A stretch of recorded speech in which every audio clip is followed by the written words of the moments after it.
వృషభ రాశి వారికి 3వ స్థానంలో కర్కాటక రాశిలో నీచ సంచార స్థితిలో కుజభగవాన్ ఉండడం వలన తల్లిదండ్రుల నుంచి ఏదో తీసుకోవాలని, తల్లిదండ్రులకు ఏది ఇవ్వకూడదని, మీ కలిగిన సంతానంతో విభేదాలు, అన్నదమ్ముళ్లతో, అక్కా చెల్లెలతో పార్ట్నర్షిప్ వ్యవహార కార్యక్రమాలు చేసేటువంటి వారందరూ కూడా ప్రలోభాలకు గురవడం, ఏదో వాళ్ళు కోట్లు సంపాదించేస్తున్నారు నాకేమి ఇవ్వట్లేదు అనేటువంటి అపోహ భ్రమ కలిగేటువంటి కాలం ఇది.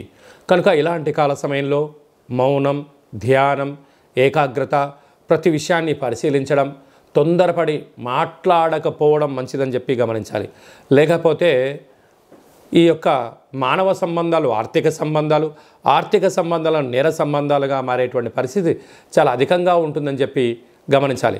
కనుక ఇలాంటి కాల సమయంలో ప్రశాంతమైన వాతావరణం ఏర్పాటు చేసుకోవడము, సత్సంగము, దేవతారాధన, గోసేవ, ఆధ్యాత్మికంగా ఉండబడిన కార్యక్రమాల్లో పాల్గొనడం వల్ల వీటి యొక్క నెగిటివిటీకి దూరమయ్యి ప్రశాంత జీవితానికి స్వాగతం పలుకుతారు అని చెప్పి గమనించాలి.